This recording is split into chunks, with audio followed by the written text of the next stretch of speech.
The news from Guyana, the region and the world.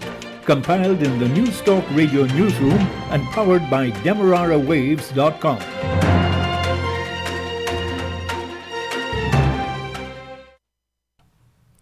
With the news at this time, I am Tiana Jordan. A very good morning to you. The news comes to you with the compliments of Eureka Medical Laboratories. To begin the news, here's a look at the lead stories. The People's National Congress Reform is accusing the government of blocking investors whose policies differ from the administration's. The president says it's time Guyanese be committed to hard and thorough work.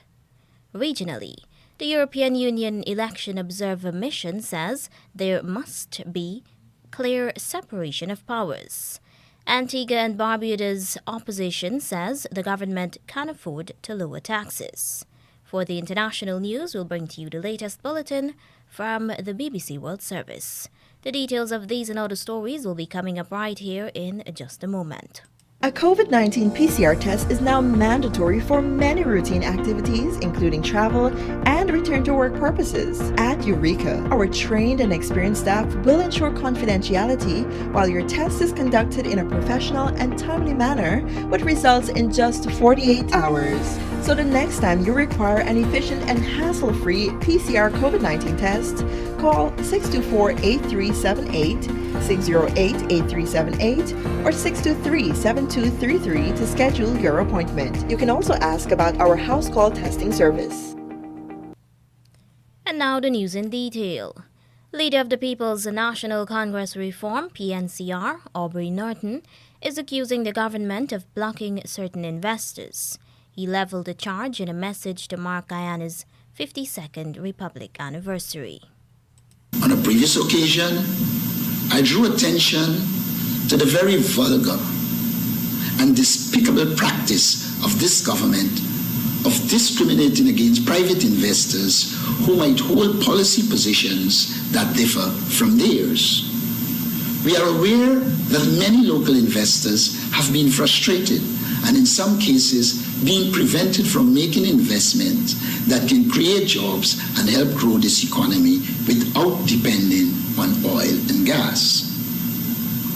This short-sightedness and growing practice of economic discrimination must be condemned and stopped. It affects our ability to build a better, stronger, and more prosperous Guyana for all Guyanese.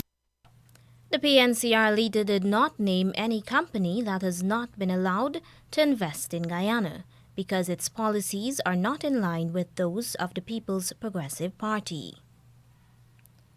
President Irfan Ali is urging Guyanese to work hard and abide by workplace rules. Addressing the 52nd Republic anniversary flag-raising ceremony, he also called on Guyanese to focus on safety as the country expands its position in the global oil and gas sector. We should be thinking about how to advance new growth poles and centers, ensuring that every region benefits from the prosperity that is coming. To accomplish this requires a completely different attitude. The way we view safety, standards, and work ethics must all be addressed in creating the right attitude for a successful future. Lateness, absence, and failure to properly carry out assigned tasks are among major problems that employers in Guyana face.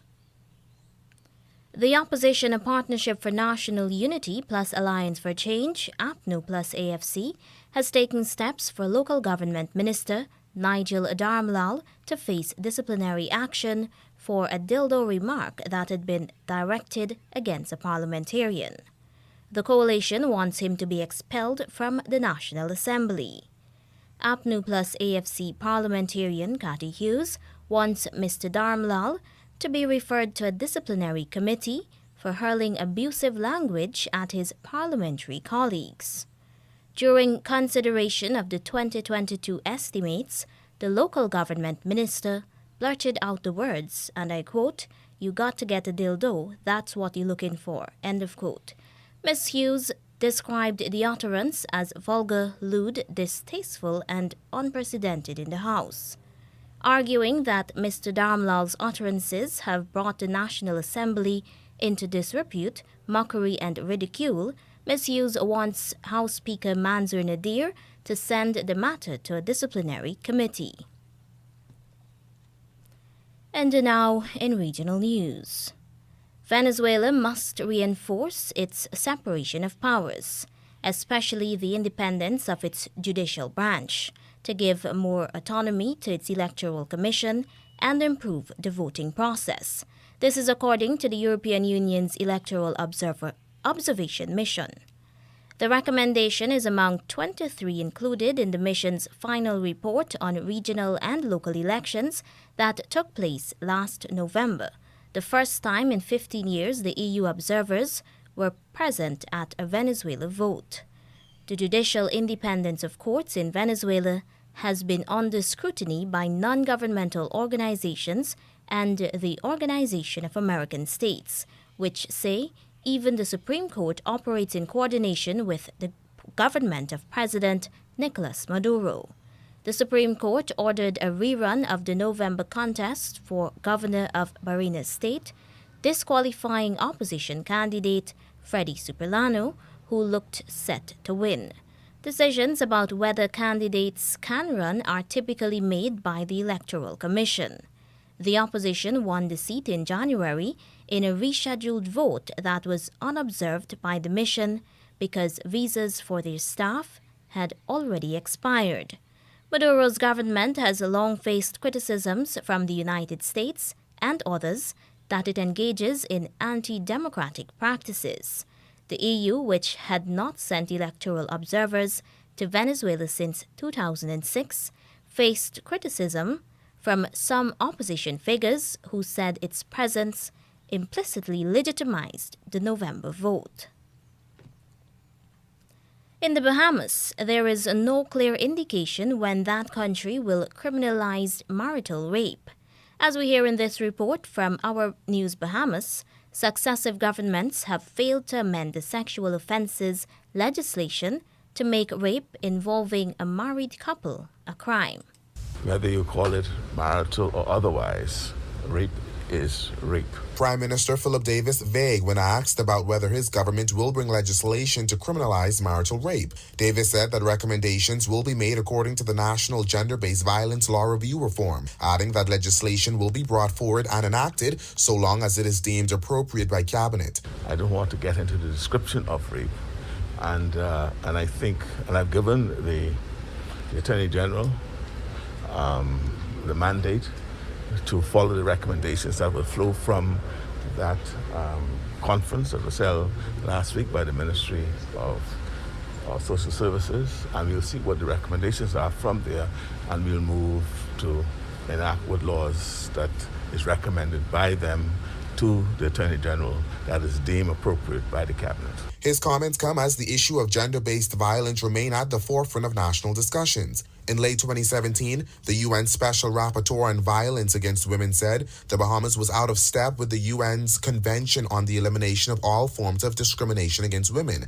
as it has failed to criminalize all forms of marital rape. Successive administrations have declared a willingness to amend the Bahamas' Sexual Offences and Domestic Violence Act 1991 to criminalize marital rape, but no such action has been taken. Davis explained that a conference was held to chart the way forward. When asked, Davis said related legislation could be brought this term. This as he sought to defend his government's legislative agenda against critics who say they're not taking it seriously. This as the mid-year budget report will be delayed for 2 weeks. Not everything is achieved through the parliamentary or legislative regime.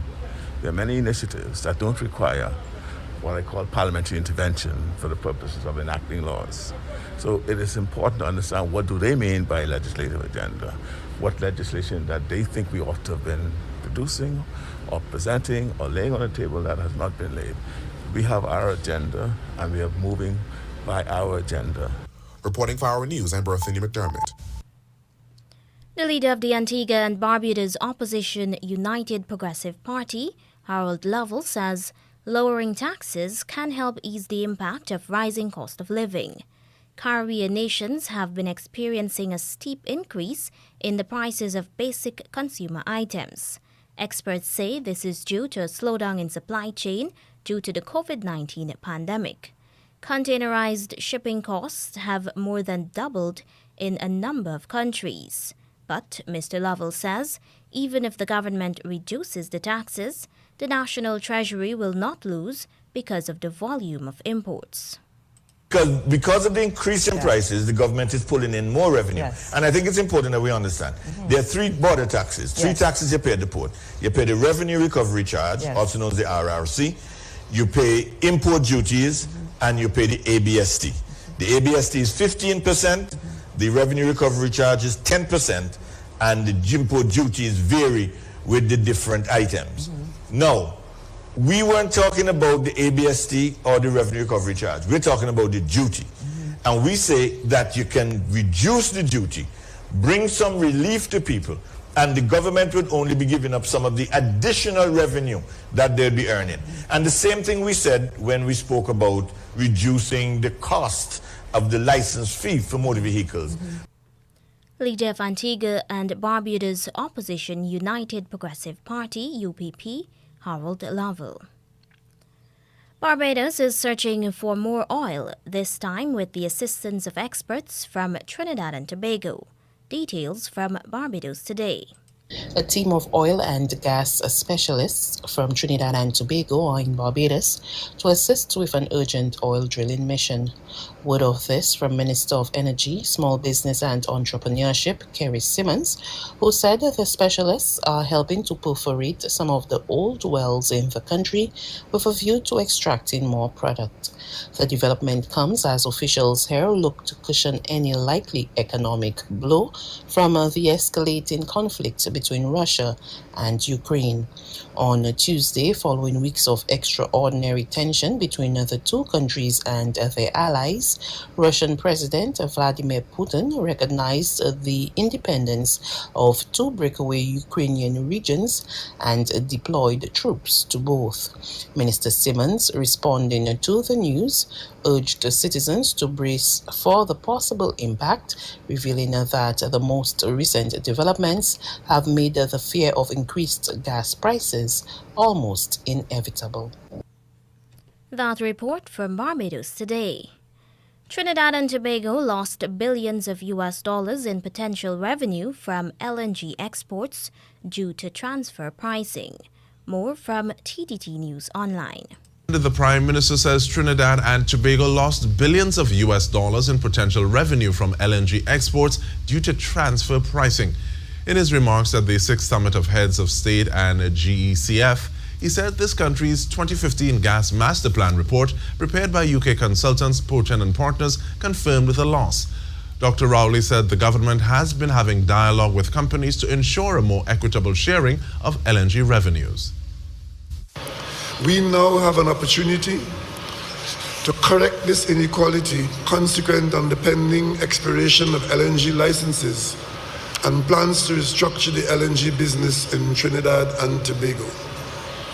It is in situations like this that the value of the membership of Trinidad and Tobago in the gas exporting forum takes on added significance.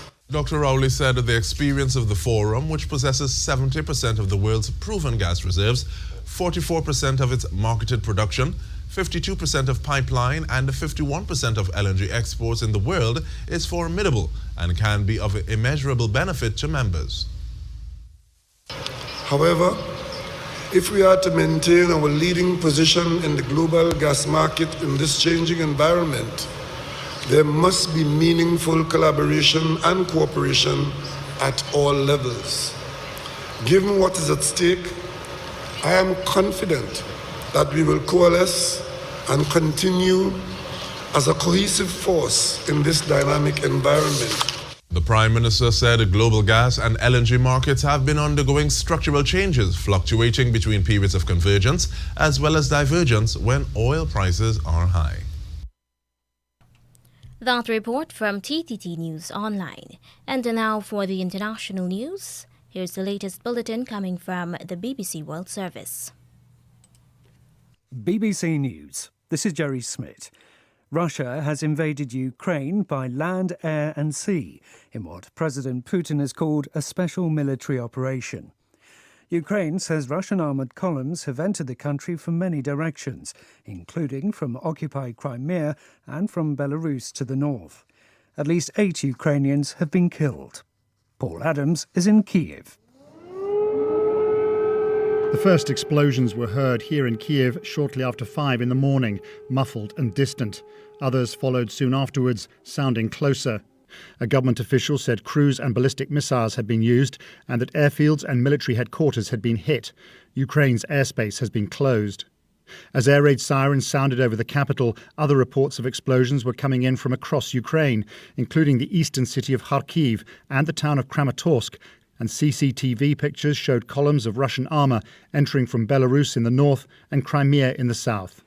The Ukrainian President Volodymyr Zelensky has given a defiant press conference, saying that the country's armed forces were repelling attacks in Donbass in eastern Ukraine and elsewhere. He claimed that invading Russian forces had sustained heavy losses, but there's been no independent confirmation. Mr. Zelensky said Ukraine had officially severed diplomatic ties with Russia. With explosions heard around Kyiv and sirens sounding in the city itself, many civilians have been heading to air raid shelters. Lise Doucette is in the city. We're seeing both signs of some panic with the roads now jammed going out to the capital Kyiv and other cities. But we're also seeing signs of people just incredibly just getting on with their lives, people going to work here in Kyiv. But we're also seeing the long queues at the supermarkets, at the petrol stations, at the ATMs, people carrying the small suitcases when they go to work, not knowing what the next hour, what the next day, what the next week will bring. Today is a new day. It's a completely different day, not just for this city, this country, but for Europe. This turns a chapter around the world with a country invading its neighbour. A BBC correspondent says that on the streets of Moscow there's a sense of disbelief among ordinary Russians that their country could go to war with Ukraine. He added that long queues have been forming at banks and cash machines in Moscow as people try to withdraw their money, frightened of the economic consequences of the invasion. Poland says it's setting up reception points in case people start fleeing from Ukraine. Media in Moldova reported dozens of cars queuing at its border with Ukraine. The Romanian Defence Minister said the country could cope with 500,000 refugees. World News from the BBC. The head of the European Commission, Ursula von der Leyen, has denounced Russia's attack as barbaric. President Biden says the world will hold Russia accountable for its unprovoked and unjustified attack on Ukraine. Stocks in Russia plummeted following the country's attack on Ukraine, forcing the temporary suspension of the Moscow exchange. Russia's currency, the ruble, has also hit record lows against the dollar. Stocks have fallen in Asia and Europe. Oil prices have soared to above $100 a barrel for the first time in 7 years. Russia and Ukraine have been locked in conflict since 2014, when a pro-Russian president in Kyiv was toppled by an uprising after abandoning an agreement on closer ties with the EU. President Putin responded by seizing the Crimean Peninsula and fomenting rebellion in the Donbass. In his address, he cast doubt on Ukraine's sovereignty, arguing that historically it was always part of Russia. And he justified the current assault by claiming Ukraine is a threat to Russia's security, as Steve Rosenberg reports. He was claiming that Ukraine was actually a threat to Russia's national security, that the West had turned modern Ukraine into a hostile anti-Russia, he said, and was pumping it full of modern weapons, and that Russia had had no choice but to go down the path of military action. So he was portraying Russia not as the aggressor here, but as the victim of 30 years of NATO enlargement eastwards. It's been clear that Vladimir Putin does not look at modern Ukraine as a sovereign nation. He sees it just as a territory that he believes should be in Moscow's orbit. And what is happening today appears to be a major step taken by the Kremlin to force Ukraine back into Russia's sphere of influence.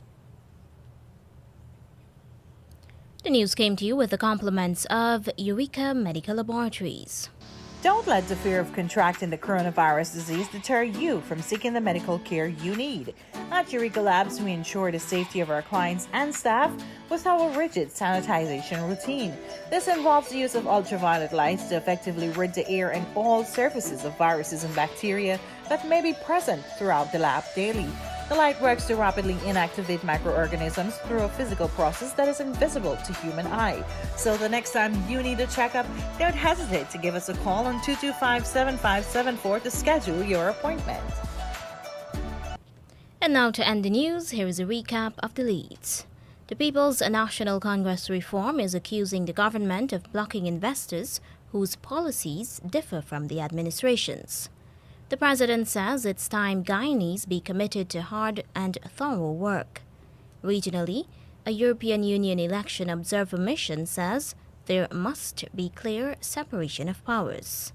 Antigua and Barbuda's opposition says the government can afford to lower taxes. And that's the news at the moment.